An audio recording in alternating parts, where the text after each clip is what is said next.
de hoy, que es domingo, al otro domingo, ¿cuántas cosas viviremos, hermanos? Pero lo único que nos puede mantener lo más alejado de cruzar esa delgada línea roja hacia el pecado es la comunión con Dios. Y lo digo por mi experiencia propia, porque la línea es tan delgada, hermanos. Y si no nos mantenemos firmes de este lado, firmes estudiando la palabra de Dios, firmes en comunión con Dios, vamos a pasar esa línea roja más de una vez. Y seguro, Dios nos perdona. Si hay un arrepentimiento verdadero, Dios nos perdona. Pero, ojo, hermanos, no debemos vivir así.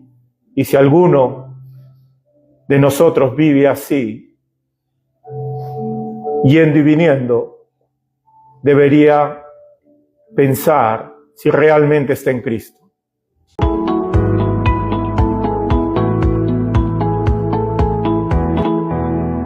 Santiago capítulo 1. Santiago, siervo de Dios y del Señor Jesucristo, a las 12 tribus que están en la dispersión, salud. Hermanos míos, tened por sumo gozo cuando os halléis en diversas pruebas, sabiendo que la prueba de vuestra fe produce paciencia. Mas tenga la paciencia su obra completa, para que seáis perfectos y cabales, sin que os falte cosa alguna. Y si alguno de vosotros tiene falta de sabiduría, pídala a Dios, el cual da a todos abundantemente y sin reproche, y le será dada. Pero pida con fe, no dudando nada, porque el que duda es semejante a la onda del mar, que es arrastrada por el viento y echada de una parte a otra. No piense, pues, quien tal haga, que recibirá cosa alguna del Señor. El hombre de doble ánimo es inconstante en todos sus caminos. El hermano que es de humilde condición, gloríese en su exaltación, pero que el que es rico en su humillación. Porque él pasará como la flor de la hierba, porque cuando sale el sol con calor abrasador, la hierba se seca, su flor se cae y perece su hermosa apariencia. Así también se marchitará el rico en todas sus empresas. Pueden tomar asiento, hermanos. Santiago, permítanme hacer una pequeña introducción de este libro. Los estudiosos están de acuerdo con que Santiago se escribió alrededor del año 45 al 49 después de Cristo, lo que lo colocaría como uno o como el primer libro, tal vez junto a Gálatas, escrito por Pablo. El otro punto importante de Santiago es que Santiago es el mismo Jacobo, que las Escrituras lo describen como el hermano de nuestro Señor Jesucristo. Y si queremos verlo un poco más técnicamente, el medio hermano, porque serían hermanos de madre y no de padre. También podemos decir de Santiago que a pesar de que creció en el mismo entorno que Jesucristo y cerca a Jesucristo, su hermano no creía en él. Como cuando tengan tiempo, lean en Mateo acerca de él como parte de estos hermanos que no creían en él cuando fueron a buscarlo. Y aún le tomó un cierto tiempo creer en que Jesús era Cristo. Miramos aquí, les decía que son aproximadamente el año 45 cuando se escribe esta epístola, y para entrar un poco más en contexto, han pasado poco más de una década desde que el Señor fue crucificado, y en este momento, como Pablo en otra parte de las Escrituras da testimonio de Santiago, ya Santiago era una persona importante dentro de la iglesia naciente que estaba en Jerusalén. Lo cual nos lleva a pensar, a suponer que en este transcurso de tiempo entre Santiago dudaba de su propio hermano hasta que ahora es un líder de esta iglesia, ha pasado toda una transformación. Y él, en su libro, mira las cosas de manera muy práctica. Tanto es así que este libro, durante la Reforma, el mismo Martín Lutero entraba en conflicto con este libro al pensar que de pronto aquí se predicaba la salvación por obras. Y no es así. Lo que Santiago trata de decir directamente es que somos salvos por fe, pero las obras son la manifestación de que tu fe es verdadera. De lo contrario, él mismo lo llama una fe muerta. Esto como una pequeña introducción al libro de Santiago.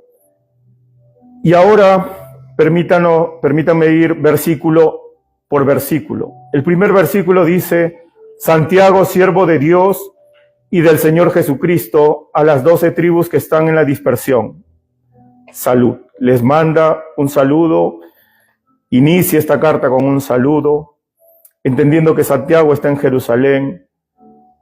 Y a pesar de todo lo que se vivía en este momento, de que Cristo hace poco había sido crucificado, Santiago no se toma una atribución de orgullo, no se pone del lado de decir yo soy hermano de Jesucristo, sino que él se pone en la condición de siervo.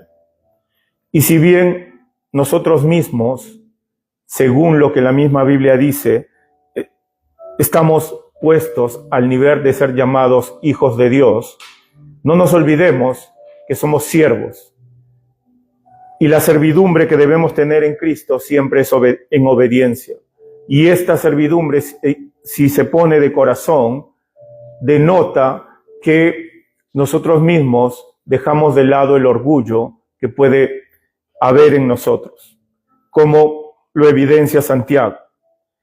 Le escribe a las 12 tribus que están en la dispersión. Son los primeros años del cristianismo, donde todavía el pueblo gentil o los gentiles, dentro de los cuales estamos nosotros, recién se está predicando la palabra, recién hay un Pablo que está apareciendo en la historia. Todavía no se ha escrito gran parte del Nuevo Testamento. Todavía hay mucha obra por hacer. Y en este contexto, Santiago le escribe a sus hermanos judíos que están en la dispersión históricamente hecha a través de los años, desde que ellos fueron expulsados de su tierra y a través del tiempo, y aún después de este libro serán dispersados aún más. El versículo 2 nos dice: hermanos míos, tened por sumo gozo cuando os halléis en diversas pruebas, sabiendo que la prueba de vuestra fe produce paciencia. El pastor hoy día iniciaba preguntándonos cómo había estado nuestra semana, cómo habíamos afrontado espiritualmente nuestra semana. Y creo, sin temor a equivocarme, que todos nosotros nos hayamos dado cuenta o no, esta semana, como cada día, vivimos diversas pruebas. Y va a depender de nuestra comunión con Dios, de nuestra madurez espiritual, cómo afrontemos esas pruebas. Y aún en los sueños, como decía el pastor. Las pruebas son una parte inherente a todo cristiano. La prueba viene de muchas formas, en casa, fuera de casa, aun cuando piensas que estás tranquilo, sentado, tal vez en tu casa solo, tal vez en el parque, en cualquier lugar, aun con los ojos cerrados, las pruebas pueden venir. Porque como Dios, como el mismo Cristo lo describió en los evangelios, no se trata solo de hacer algo que ofenda a Dios. Se trata aún de pensar, y muchas veces pensamos en cosas con las cuales ofendemos a Dios. Por lo tanto, En todo momento podemos estar sujetos a pruebas. Ahora, lo único que nos ayuda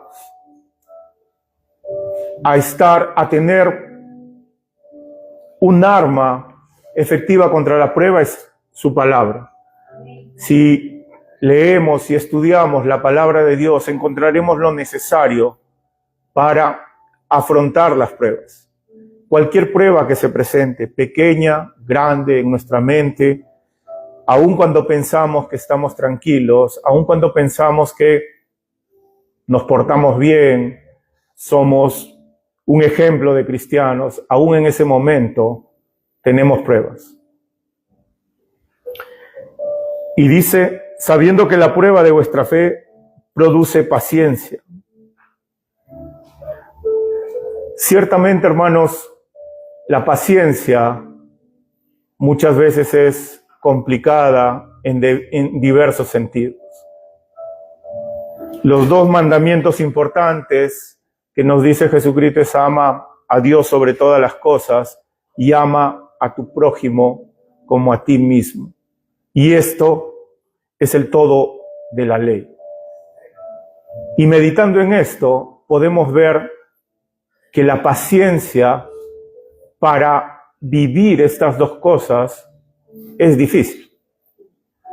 En primer lugar, cuando decimos que amamos a Dios, muchas veces cuando pedimos algo, cuando oramos por algo, cuando pensamos que nos merecemos algo, perdemos la paciencia con Dios.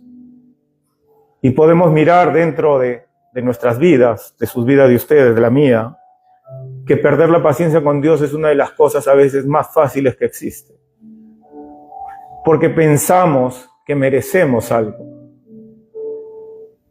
Y podemos haber estado orando mucho tiempo por algo y decimos, ¿qué pasa? Dios no se acuerda de nosotros. Y perdemos la paciencia con Dios cuando tal vez el matrimonio no funciona bien, los hijos, por más que desde pequeños les han enseñado el camino de Dios, no buscan a Dios, entonces pierden la paciencia con Dios, en sus pensamientos, ¿hasta cuándo? Y aún de la otra parte, perdemos la paciencia fácilmente con el prójimo, con ese prójimo que tenemos al lado en nuestras vidas. Puede ser el esposo, la esposa, el amigo, el hijo, el padre, el hermano. Esta es la otra paciencia que se pierde fácilmente. Y hasta la paciencia de orar por otros buscando que conozcan a Cristo. Por esa persona que se tiene cerca, muchas veces oramos y no pasa nada. Parece que son inmunes. Y dejamos de orar. El dejar de orar es perder la paciencia también. Y esto también es una prueba.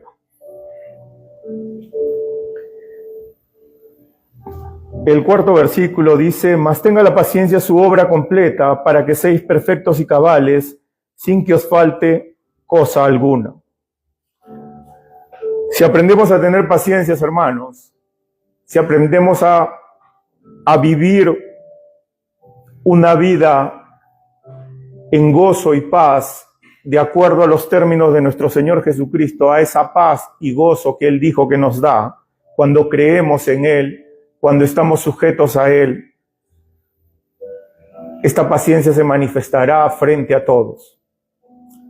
Primero frente a nosotros mismos y después frente a todos los que nos rodean.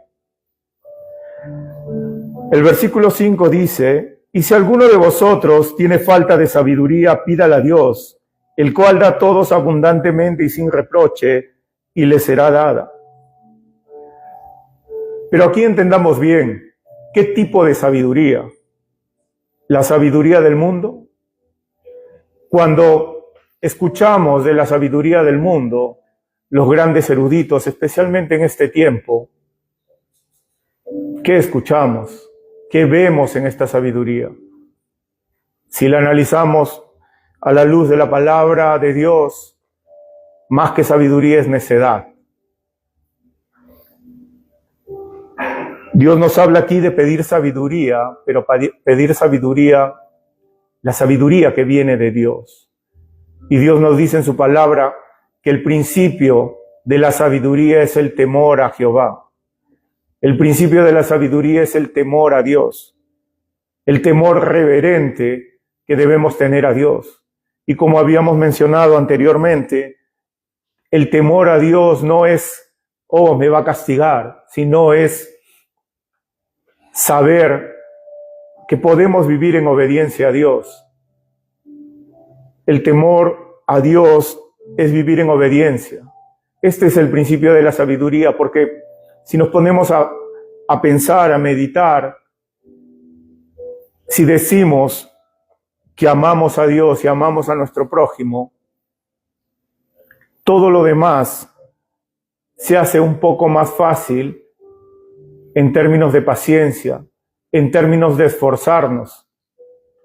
Entonces, hermanos, la sabiduría, la verdadera sabiduría proviene de Dios. Seguramente hay muchas cosas que aprender en las universidades, en las escuelas, y seguramente hay sabiduría allí. Pero toda esa sabiduría, si no está basada en el temor a Dios, se convierte en necedad, porque en la medida que la sabiduría o la inteligencia que podamos aprender en este mundo, si aprendemos un idioma, si aprendemos lo que sea que aprendamos en la escuela, si no lo utilizamos para la gloria de Dios, sencillamente es necedad. Y hemos visto y vemos actualmente que muchas personas que son consideradas las más sabias del mundo o las mentes más brillantes del mundo, pues precisamente no lo utilizan para la gloria de Dios. Entonces, hermanos, cuando pensemos en la sabiduría, cuando oramos por sabiduría, que Dios nos dé sabiduría para saber cómo actuar en casa, para saber cómo actuar en el trabajo, para saber qué decir tal vez a nuestros hermanos, a los esposos, a las esposas, a los hijos. Debemos pedir la sabiduría que proviene de Dios, la sabiduría que proviene de su palabra. Esa sabiduría que tiene por principio el temor a Dios. De lo contrario, cualquier cosa que pensemos que vamos a resolver, y seguro nosotros mismos podemos dar ejemplos de eso, no lo vamos a resolver bien. Ponga cualquier ejemplo cerca a su casa. Ponga una diferencia que tenga con su hermano, su hermana, su padre, su esposo, su esposa, algo que ha tratado de resolverlo fuera de la sabiduría de Dios. Siempre se genera probablemente un conflicto más grande, porque si buscamos ser sabios en nuestro propio entendimiento, vamos a terminar siendo necios. Busquemos siempre, hermanos, cuando busquemos la sabiduría, esa sabiduría que Dios va a dar, busquémosla en Dios, busquémosla en su palabra, busquemos meditando y pidiéndole a Dios que lo que sea que necesitamos decir o hacer sabiamente sea en sus términos y no en los nuestros, por más que los nuestros parezcan los mejores.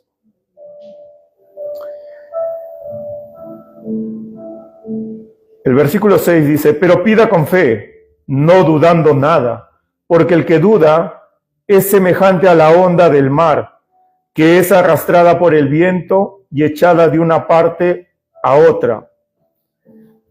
No piense pues quien tal haga, que recibirá cosa alguna del Señor. El hombre de doble ánimo es inconstante en todos sus caminos. Santiago en ese tiempo, año 45, año 49, se ve que tenía poca paciencia para tratar de ser dócil con sus hermanos, porque primero los llama hermanos. Y es que realmente uno de los problemas que se vive actualmente, y como vemos de lo que describe Santiago se vivía aún en este tiempo en la iglesia y más aún fuera de la iglesia. Somos de doble ánimo. Muchas veces, empezando que muchas veces nosotros pensamos o creemos y hasta sin darnos cuenta estamos convencidos de que podemos servir a dos señores, servir al mundo y servir a Dios. Y eso, Cristo nos dice que no es posible. O sirves a uno y detestas al otro. Y cada vez que usted y yo pecamos, estamos dejando de lado a Dios y sirviendo a otro Señor.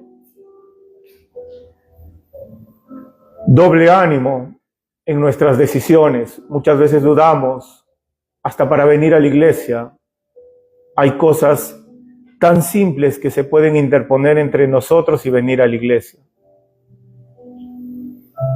También eso es un ejemplo de doble ánimo, hermanos. La decisión de si hoy estudiar la Biblia o no, hoy abrir la Biblia, darle un tiempo a Dios, tengo que hacer otra cosa, tengo otras cosas importantes tal vez, aún esas cosas entran en el concepto de ser de doble ánimo. Y aún en un espectro más grande, en las grandes decisiones de nuestras vidas, ya sea del trabajo, de la familia, antes de poner a Dios, ponemos otras razones más de una vez. Y cuando a veces pensamos que Dios no nos responde, Dios ha respondido. Porque si eres de doble ánimo, como dice aquí Santiago, no pienses pues que quien tal haga, que recibirá cosa alguna del Señor. Y ojo, este libro, cuando Santiago lo escribe a cristianos, lo escribe a una iglesia, a esta iglesia que está dispersa en todos lados, los llama hermanos, los llama amados hermanos. No está escribiendo, no se ha parado en una plaza y está hablando a los gentiles, está hablando a gente que conoce, número 1, la ley escrita, número 2, conoce y ha aceptado las enseñanzas de Jesucristo. Es decir, hermanos, este libro nos habla directamente a nosotros, porque sabe que en nuestras vidas, en el día a día, nosotros muchas veces somos de doble ánimo. Nos comportamos así y pensamos que nuestra mal entendida fe, Dios está obligado a hacer aquello que le estamos pidiendo y hasta aquello que decimos que necesitamos. Dios es fiel y siempre será fiel. Los que somos infieles somos nosotros.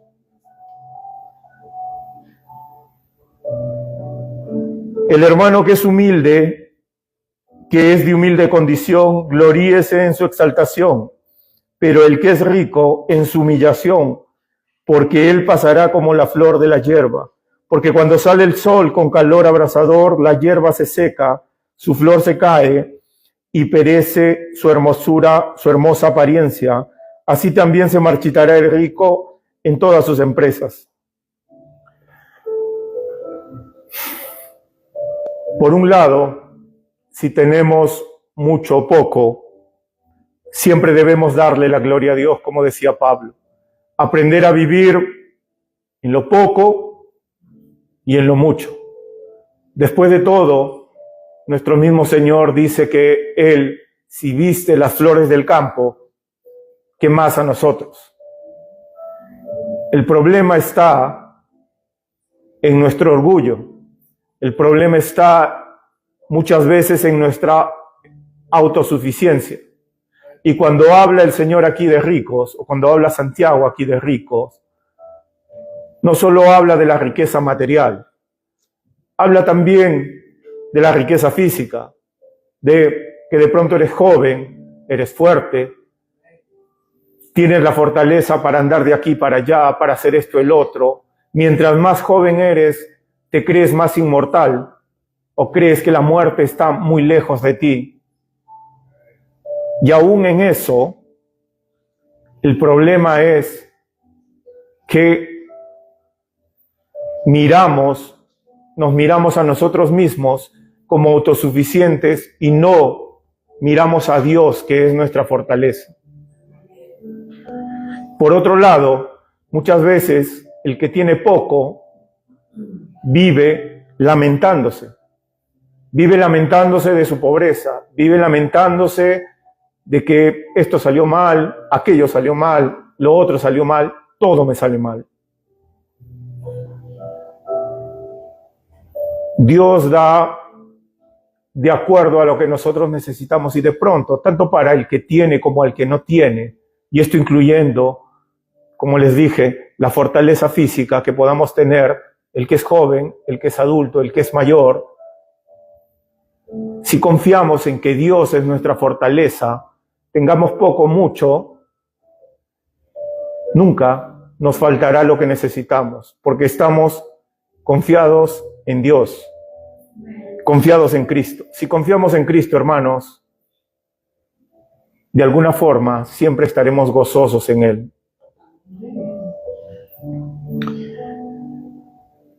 El versículo 12 nos dice: bienaventurado el varón que soporta la tentación, porque cuando haya resistido la prueba, recibirá la corona de vida que Dios ha prometido a los que le aman. Este versículo muchas veces es mal entendido y utilizado como si las obras nos llevarían a la salvación. Cuando estudiamos y leemos todo el libro de Santiago, lo que Santiago nos dice en conclusión es que esta corona, que en sí es la salvación, no es por las obras, sino es que nosotros, precisamente porque hemos creído y lo evidenciamos con un vivir cristiano, pues efectivamente ya hay una corona ganada. Entendamos que este libro de Santiago, a través de todo el libro, de los pocos capítulos que son, hace énfasis y utiliza imperativos con cosas que se deben hacer o no estás haciendo. Y otra vez, este libro habla a la iglesia, no habla a las personas fuera de la iglesia. Pero no por esto no se aplica afuera también. Cuando alguno es tentado, no diga que es tentado de parte de Dios, porque Dios no puede ser tentado por el mal, ni Él tienta a nadie. Y esto es un error común afuera, y aún en nosotros mismos, que muchas veces, hasta cuando le pedimos a Dios, lo que pueden ser pruebas, en realidad son tentaciones que han pasado del nivel de prueba a ser una tentación y están a punto de volverse pecado. Es increíble, hermanos, cómo todos nosotros estamos tan cerca de pecar cada día, cada instante. Y aún las personas que se creen fuertes están a nada de pecar. Somos tan frágiles, tan convencibles de caer en pecado. Lo único que nos puede mantener firmes es la palabra de Dios, pero hay que estar alerta, hay que estar en comunión. Y es difícil vivir una vida en comunión, no imposible, pero difícil. Para todos, porque el día a día nos envuelve el trabajo, nos envuelven las amistades, nos envuelven la familia, aquello que hemos hecho o que dejamos de hacer.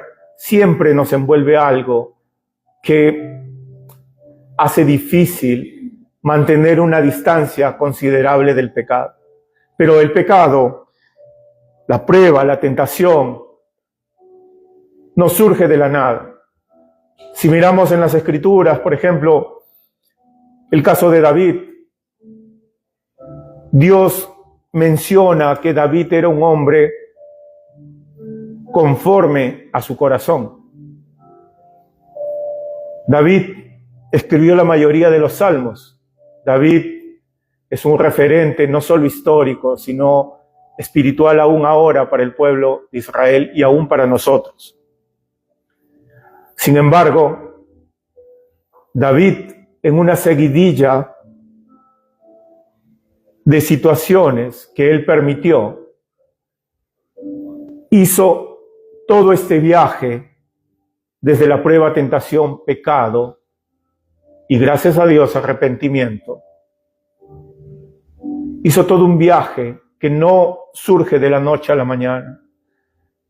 Si leemos en Samuel, en 2 de Samuel, cuando él dice que estaba paseándose en su tejado y miró una mujer hermosa que se bañaba, donde justamente de la prueba pasas a la tentación, no empezó allí. Empezó mucho antes. Empezó porque esa historia empieza diciendo que en el tiempo que los reyes salían a la guerra, Él no salió. Si dice que los reyes salían a la guerra, se entiende que es un imperativo, que Él debería haber estado también en la guerra. Tal vez se sentía débil, tal vez se sentía flojo, pero lo que sí podemos decir es que de alguna forma había perdido su comunión con Dios, la comunión directa con Dios, a pesar de ser llamado por Dios mismo como una persona conforme a su corazón, un amigo de Dios. Y esto también nos pasa a nosotros. De hoy, que es domingo, al otro domingo, ¿cuántas cosas viviremos, hermanos? Pero lo único que nos puede mantener lo más alejado de cruzar esa delgada línea roja hacia el pecado es la comunión con Dios. Y lo digo por mi experiencia propia, porque la línea es tan delgada, hermanos. Y si no nos mantenemos firmes de este lado, firmes estudiando la palabra de Dios, firmes en comunión con Dios, vamos a pasar esa línea roja más de una vez. Y seguro Dios nos perdona. Si hay un arrepentimiento verdadero, Dios nos perdona. Pero, ojo, hermanos, no debemos vivir así. Y si alguno de nosotros vive así, yendo y viniendo, debería pensar si realmente está en Cristo y qué es lo que necesita hacer.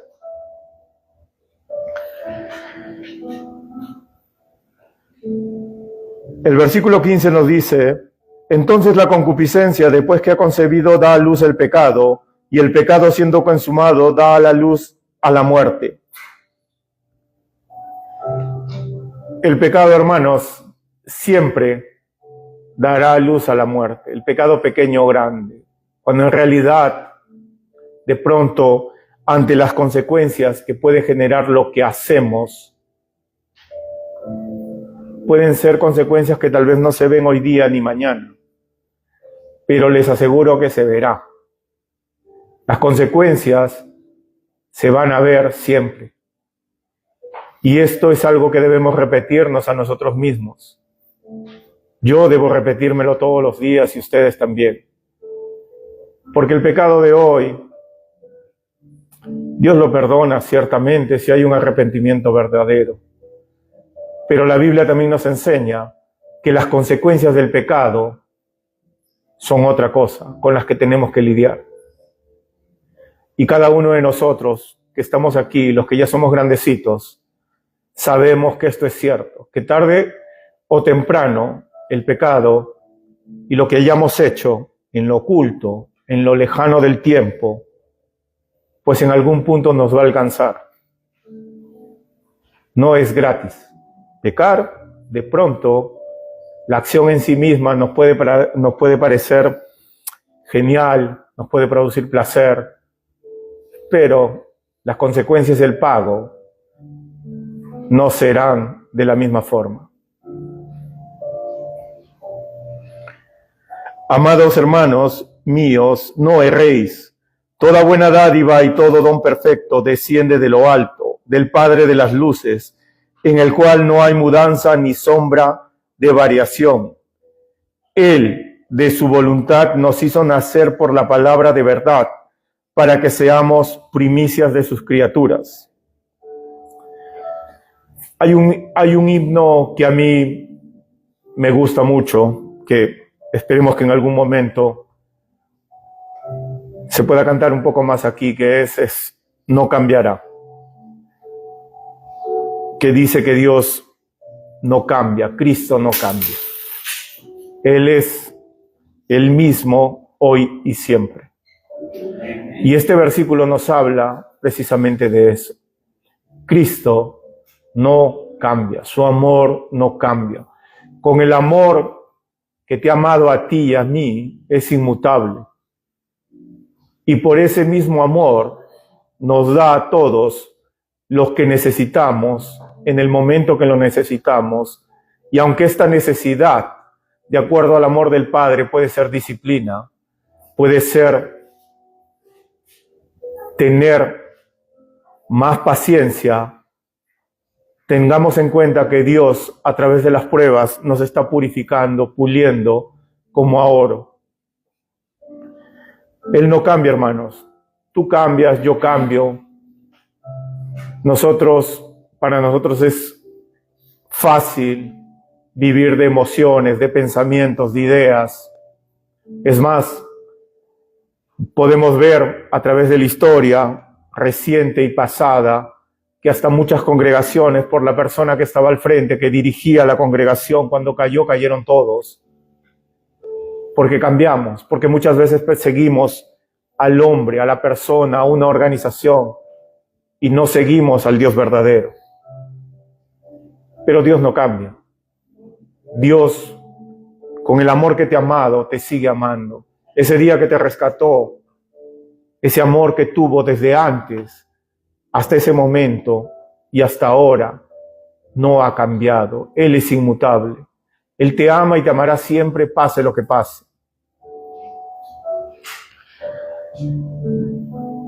Versículo 19.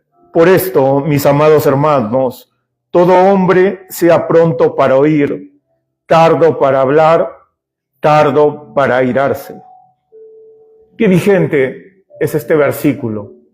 Qué vigente en todo tiempo, este versículo 19. Siempre estar prontos para oír. Y a veces qué difícil resulta oír realmente. Con el ruido que hay en este mundo, oír cosas buenas, muchas veces es muy difícil. Pero aún, oír la explicación que te puede dar una persona o alguna persona en necesidad, que a veces no queremos escuchar, porque de pronto puede haber un resentimiento o porque de pronto puede haber un no interés en escuchar a esta persona. Dios nos manda a oír las cosas buenas seguramente, pero también a oír al prójimo. Acordémonos que amar al prójimo es uno de los 2 mandamientos principales de ser cristiano. Y a veces oír al prójimo, más de las veces, oír al prójimo es una necesidad. Tardo para hablar. ¿Cuántas veces hemos metido las patas por hablar rápido, hermanos? En cualquier contexto. ¿Cuántas veces hemos metido la pata por interrumpir? Porque el orgullo nos ha ganado en muchas formas. Porque hemos querido lucirnos o porque hemos querido callar a otro por una u otra razón. ¿Cuántas veces hablamos sin saber? Hablamos suponiendo que es esto o aquello sin tener todo el contexto completo. Y Santiago, hace 2000 años, sabiendo de esto, que pasaba aún en ese tiempo y pasa ahora, nos instruye a saber oír. Qué importante es saber oír. Y a saber cuándo hablar. No estar apresurados a hablar. Hablar con conocimiento de causa, hablar de forma correcta, hablar esperando oír todo lo que se tuvo que decir. No estar apresurados, hermanos, a dar una opinión o a hablar sin entender bien lo que está pasando. Y esto es vigente ahora, muy vigente, cuando escuchamos a la gente afuera, nosotros mismos, pero nosotros mismos muchas veces, hermanos, hablamos muy rápido. Y esa palabra muy rápida que podemos dar para juzgar a otro puede hacer que otro se aleje del evangelio que podemos compartir. Y por eso, sabiamente, Santiago, primero de darnos este versículo 19, nos dice, pidan a Dios sabiduría. Porque aún para compartir el evangelio, por más que nosotros estudiemos la Biblia, podemos saber la Biblia, necesitamos sabiduría para hablar. Porque no solo es todo lo que podemos tener en nuestra mente, sino es tener la sabiduría de Dios y ponernos en sus manos para ser instrumentos y hablar a los demás. Pero hay que saber oír, hay que saber hablar y cuándo hablar. Tardo para airarse.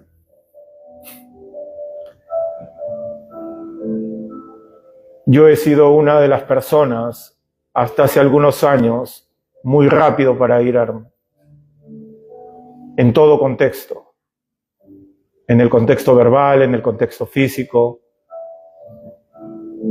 Ha pasado tiempo para que Dios me moldee y me dé sabiduría y calma y paciencia, pero no ha sido de la noche a la mañana. Airarnos es muy fácil, hermanos, especialmente cuando pensamos y creemos que tenemos la razón, cuando nos sentimos ofendidos. Y más de las veces, a veces como cristianos, aún con lo que podemos ver en la televisión, nos airamos de una forma desmedida. Tal vez en nuestra mente, en nuestro corazón, con la gente que está en nuestro entorno, en el trabajo. Juzgamos rápidamente, nos airamos rápidamente. Y cuando nos airamos, el Señor no está actuando en nosotros. Estamos actuando en nosotros mismos, en orgullo y en necedad. El airarse no es bueno en ningún contexto. Por lo cual, número 20, porque la ira del hombre no obra la justicia de Dios. Por lo cual, desechando toda inmundicia y abundancia de malicia, recibid con mansedumbre la palabra implantada, la cual puede salvar vuestras almas.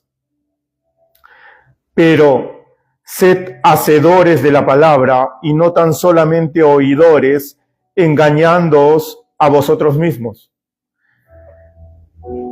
Hermanos, para ustedes y para mí, esto es algo que debe estar presente en todo momento.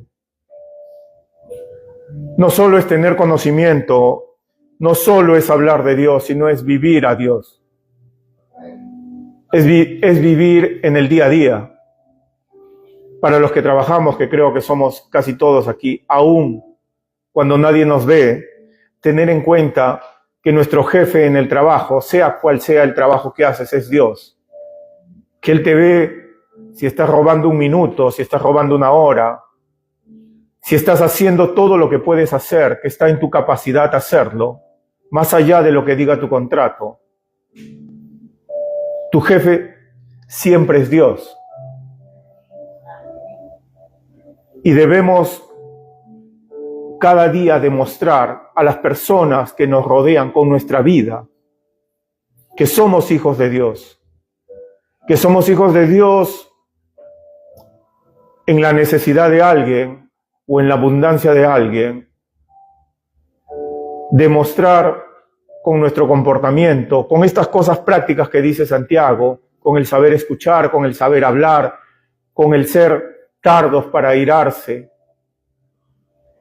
con saber dominar nuestra lengua, con todas estas pequeñas cosas, debemos demostrar día a día que somos hijos de Dios. Porque si no, como el mismo Santiago dice, nuestra fe es muerta. Y por ejemplo, cuando tengan tiempo, si pueden leer en Hechos 8, del versículo 2 al 24, donde nos habla de la historia de Simón el Mago. Dice que Simón el Mago, ante la predicación de Felipe, él creyó y se bautizó. Creyó y se bautizó, hermanos. Y estaba con ellos. Y más adelante dice que viendo cuando vinieron Pedro y Bernabé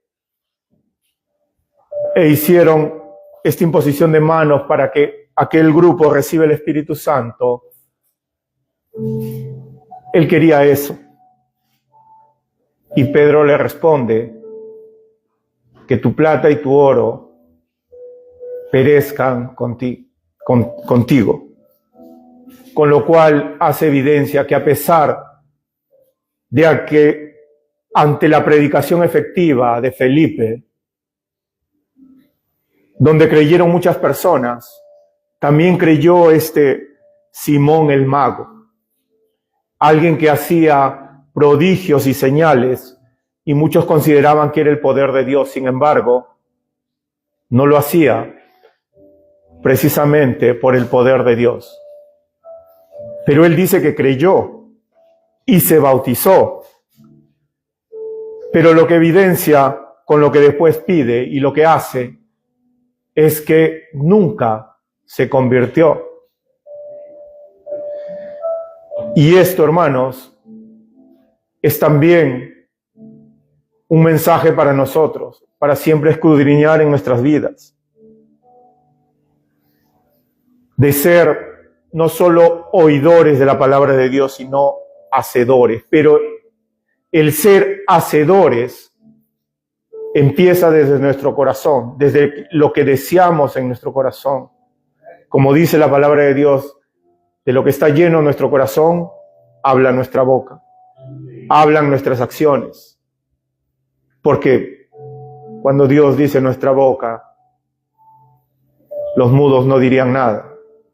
Pero es nuestras acciones, porque tenemos hermanos mudos que también aman a Dios.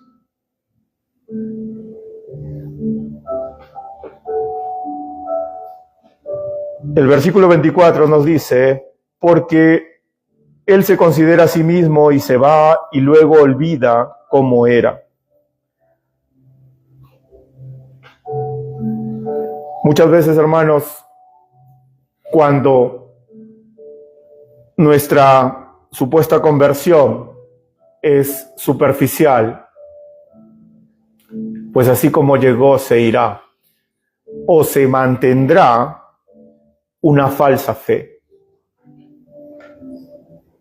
Y podemos ver en la historia que ellos mismos cuentan, por ejemplo, Martín Lutero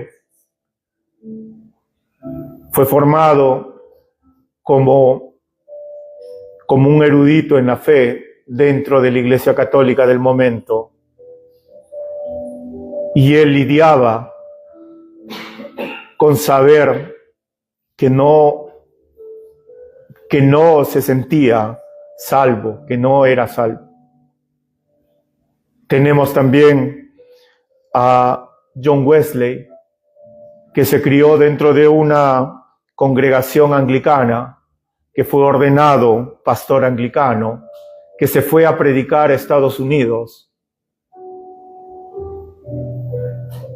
Y él entendió que realmente no era salvo. Y se dio cuenta, él mismo en sus memorias, en su historia, en su diario, que se dio cuenta un día cuando estaba en un barco camino a Estados Unidos desde Inglaterra, cuando vino una tormenta muy fuerte, había un grupo de Moravia, que iba en este barco, un grupo de protestantes de Moravia, que dice que durante la tormenta aún los niños cantaban himnos, alabanzas, y estaban todos muy tranquilos y muy calmos, a pesar de que el barco parecía que se destruía. Y cuando él se acerca y les pregunta, ellos en pocas palabras le contestan que sea lo que pase, ellos confían en Dios. Y esto implicaba, sea que el barco se hunda o que sobreviva. Y dice que John Wesley no sentía esa paz. No sentía ese gozo y esa paz que solo Dios puede dar. Todavía pasó un tiempo, porque en ese viaje él estaba camino hacia Estados Unidos. Estuvo allá un tiempo. Cuando regresó, Dios le habló mediante su palabra y realmente él pudo ser salvo. Entonces, hermanos, nosotros también podemos, o todos, podemos vivir a veces una fe o una supuesta fe verdadera, pero depende de cada uno de nosotros analizar nuestras vidas, porque aquello que dice nuestro Señor, mi paz os dejo, mi paz os doy, yo no la doy como la da el mundo. El vivir, como dice Santiago, el vivir una vida amando a Cristo es lo que refleja si nosotros somos salvos o no. Más allá de lo que digamos, más allá de lo que pensamos muchas veces, las obras manifiestan una verdadera salvación o la niegan. Y estas obras, seguramente, como la experiencia que vio John Wesley, nos dan paz y gozo en nuestro Señor.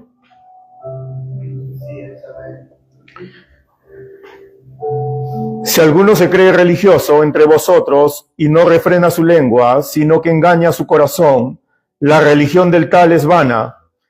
La religión pura y sin mácula delante de Dios el Padre es esta: visitar a los huérfanos y a las viudas en sus tribulaciones y guardarse sin mancha del mundo. Hermanos, estos dos últimos versículos del capítulo 1 son un extracto de lo práctico que debe ser nuestra fe. Si decimos que tenemos fe, si decimos que hemos creído en Cristo, si decimos a nosotros mismos o nos decimos a nosotros mismos que somos salvos, la fe es una fe en acción, cumpliendo siempre estos dos mandamientos que resaltó nuestro Señor Jesucristo: amarás a Dios sobre todas las cosas y amarás a tu prójimo como a ti mismo. Y esto, gracias a Dios, lo tenemos en todos lados. En todos lados hay alguien a quien ayudar. En todos lados hay alguien que necesita de Dios. Y aún entre nosotros mismos, entre hermanos, muchos hermanos, muchas hermanas, más de una vez necesitan una llamada. Necesitamos esa atención de este cuerpo de Cristo que somos. Amándonos los unos a los otros, orando los unos por los otros. Si bien es cierto, todos deseamos vivir en victoria, pero somos una comunidad. Santiago nos llama a ser cristianos prácticos, cristianos que se preocupen por su hermano, por su hermana en la fe, por su pastor, que se preocupen por el prójimo que necesita algo. Y nos dice que lo hagamos con sabiduría. Siempre hay alguien por quien orar, hermanos, aún por esas personas que no conoces. Ese también es tu prójimo. A veces en este mundo resulta difícil ayudar a alguien, no porque no tenga, sino porque no sabe si te está estafando o no. mas siempre puedes orar por alguien, siempre te puedes acercar y hablarle de Cristo, con sabiduría, pidiéndole la sabiduría a Dios. Cuando nos habla de atender a las personas en necesidad, como las viudas, como los pobres, si vemos a nuestro alrededor, hay viudas y pobres, pero no solo pobres en economía, sino pobres en espíritu. Y aún dentro de nuestra comunidad, no solo aquí, fuera de aquí, también hay varios hijos de Dios. La iglesia es una sola. Pidámosle a Dios que nos permita mirar más allá de nuestro entorno y ver la necesidad del otro, verla con sabiduría para saber cómo apoyar, qué hacer. No siempre es dar dinero, no siempre es dar una cosa. A veces es dar tu tiempo, a veces es dar una palabra, a veces alguien está por caer y esa llamada que tú puedes hacer, ese mensaje que tú puedes enviar, puede permitir una reflexión. Esa persona que de pronto esté en la calle pidiendo dinero, que de pronto la ves joven y dices, debería trabajar, ciertamente. Si dudamos de lo que podemos hacer, pidámosle sabiduría a Dios, pero siempre podemos orar por esta persona. Creo que en muchos supermercados hay personas pidiendo plata y muchos de ellos son jóvenes que deberían estar trabajando. Si no podemos darle trabajo y si dudamos de darle dinero, oremos porque estas personas en algún momento conozcan a Cristo y si podemos, acerquémonos a ellos. Pidámosle sabiduría a Dios. En nuestra propia familia, escuchemos a veces a los sobrinos, a las sobrinas, a los hermanos, a los vecinos, a nuestros padres. A veces tienen algo que decir, a veces necesitan de la compañía de nosotros. Todo esto es ser un cristiano práctico. Nos ponemos de pie, por favor, hermanos, para terminar.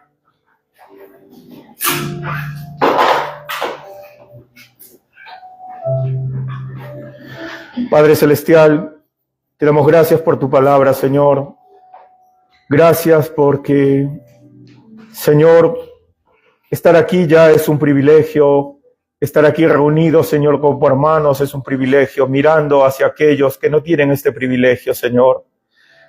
Ayúdanos a valorar lo que tú pones delante de nosotros. Ayúdanos a ser sabios, Señor, y a ser unos cristianos prácticos. Y no solo, Señor, unos cristianos en nuestra mente, que nos vamos a casa y olvidamos todo. Ayúdanos, Señor, a ser sabios aún cuando oramos ante ti, a ser reverentes a ti, pero sabios también, Señor, en saber lo que pedimos y pedirte a ti, Señor, en tus términos y no en los nuestros. Señor, ayúdanos a orar por aquellas personas que no conocemos, pero que necesitan de ti. Ayúdanos en esta semana, Señor, a tener la fortaleza en ti para vencer, Señor, las pruebas, para no caer en tentación, Señor, y para honrarte con nuestro tiempo y con nuestras fuerzas. Ayúdanos, Señor, a mirar la necesidad del otro, donde sea que se encuentre, en nuestra casa o fuera de casa, y ser cristianos prácticos, Señor, con estas personas. Ayúdanos, Padre, a agradarte a través de cada día, a través de cada instante. Limpia nuestras mentes y nuestros corazones y permítanos honrarte, Señor, en todo tiempo y en todo momento. Te damos gracias, Padre, por tu palabra. Te damos gracias por este tiempo. En Cristo Jesús, tu Hijo amado. Amén.